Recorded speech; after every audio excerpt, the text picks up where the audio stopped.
Здравствуйте, дорогие студенты Алматинского финансово-правового и технологического колледжа. Сегодня на уроке географии вы узнаете о странах Северной Америки. С вами ваш преподаватель Куаншхан Талгат Ермекулов. Как я уже говорил, сегодня вы узнаете о Северной Америке. Северная Америка – это один из 6 материков планеты Земля, расположенный на северо-западного полушария Земли. Простыми словами, это материк, который расположен на северо-западе нашей планеты. Расположение Северной Америки очень выгодно. Северная Америка является самым северным материком из всех.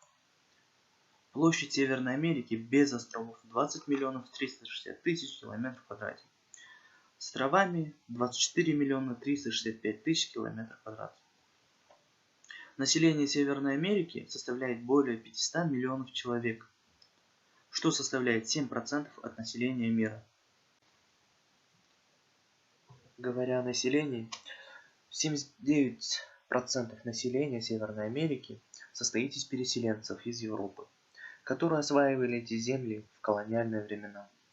Коренное население малочисленное. Например, в США их не более 5 миллионов.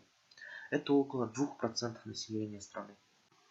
Америка делится на Англоамерику и Латинскую Америку. Латинская Америка – это страны, начиная с Мексики, включая Центральную Америку и вся Южная Америка. А вся северная часть Америки является Англоамерикой. Почему именно поделили на Англоамерику и Латинскую Америку? А ответ прост.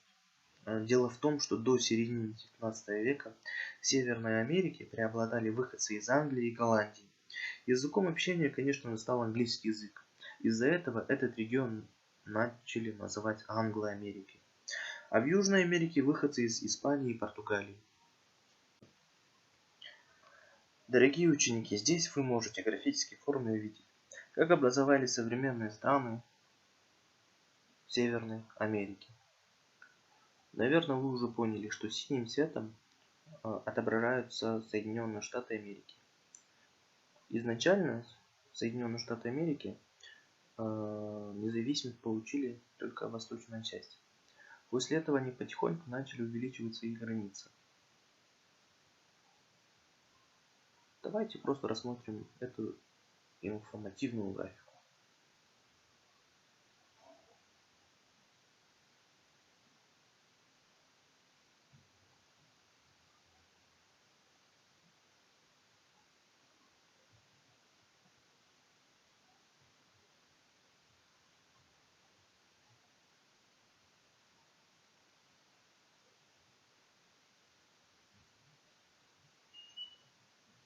Вы, наверное, заметили, появился новый цвет – красный цвет. Красный цвет – это новая молодая страна Канада.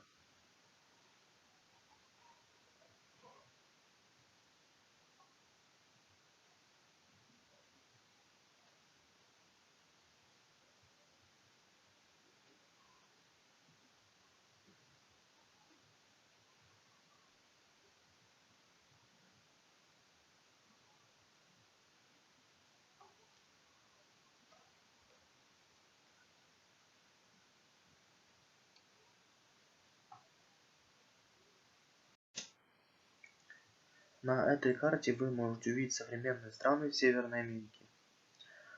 Как я уже говорил, площадь Северной Америки без островов это 20 миллионов 360 тысяч километров квадратных. С островами 24 миллиона 365 тысяч километров квадратных. По этим показателям она сопоставима с Советским Союзом. Северную Америку омывает 3 океана. Северный Ледовитый океан, Тихий океан и, конечно же, Атлантический океан.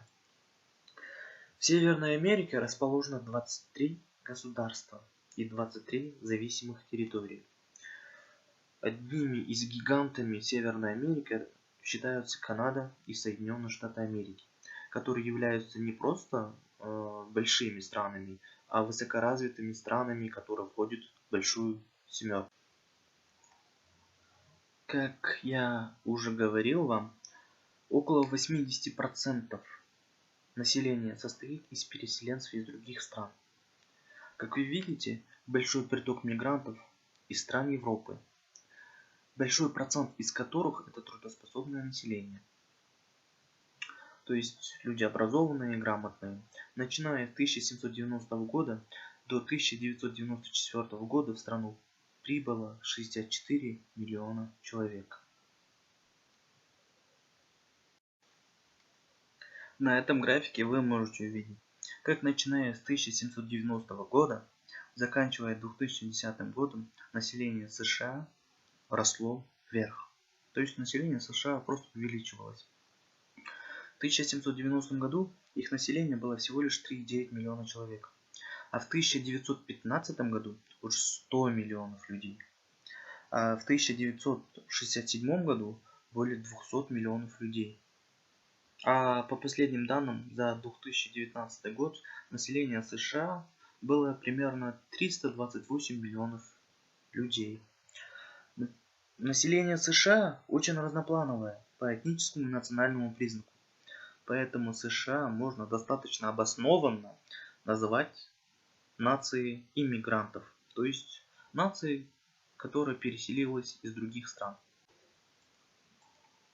Это картинка распределения населения согласно переписи 2010 года. Вы, наверное, видите кружочки с желтым цветом. Очень много желтого цвета. Это значит, что на этой территории проживает огромное количество населения. А в тех местах, где желтый цвет отсутствует, или же их мало, то есть живет, соответственно, либо мало людей, или же население полностью в этой территории отсутствует. То есть вы видите, в США люди неравномерно распределены по территории страны. Только что мы с вами обсуждали, что на территории США люди неравномерно распределены. Точно так же люди неравномерно распределены по территории и в Северной Америке. Как это показывает плотность населения? Давайте сперва вспомним с вами, что такое плотность населения. Плотность населения – это число жителей, приходящееся на 1 километр квадрат территории. То есть, простыми словами, это люди, которые живут на территории 1 километр в квадрате. Как вы уже видите, тут в Канаде средняя плотность населения это 5-10 человек. Примерно, около 5-10 человек на 1 километр в квадрате. А в самом США на 1 километр в квадрат приходится примерно 30-40 человек. Да, в Северной Америке есть территории, где на 1 километр в квадрате живут более 1000, более 300 человек. Материк расположен во всех климатических поясах Земли, исключая экваториальный. Из-за такого разнообразия климата в материке сформировались все природные зоны. Поэтому живая природа очень разнообразна. Давайте мы с вами рассмотрим каждый из этих поясов. Сперва начинаем с арктического и субарктического пояса. Арктический и субарктический пояс очень сильно ограничивает жизнь и жизнедеятельность людей. То есть на этой территории почти невозможно что-либо выращивать. Дальше умеренный пояс и субтропический пояс. В этих территориях находятся равнины и низменности, которые благоприятно влияют для развития сельского хозяйства. К тому же они достаточно увлажнены, что создает прекрасные предпосылки для развития сельского хозяйства, скотоводства, растениеводства и так далее. Полезные ископаемые отличаются богатством и разнообразием. Здесь предоставлены много разновидностей, наиболее значимые которых нефть и природный газ, каменный уголь, железные руды, уран, руды цветных, редкоземельных и драгоценных металлов. Как я уже говорил, полезные ископаемые отличаются богатством и разнообразием. На территории Северной Америки встречается очень много минеральных ресурсов. Например, нефть и газ, алюминиевые руды, ртуть, золото, фосфориты, сера, асбест, урановые руды и так далее. Можно бесконечно повторять, какие встречаются минеральные ресурсы.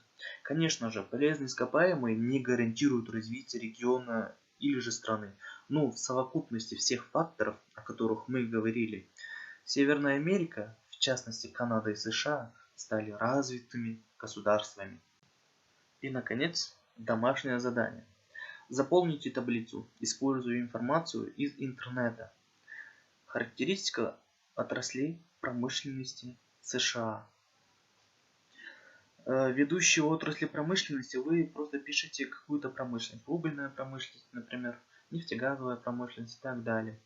Районы, где они размещены, где они находятся, и краткую информацию, краткую характеристику этой промышленности.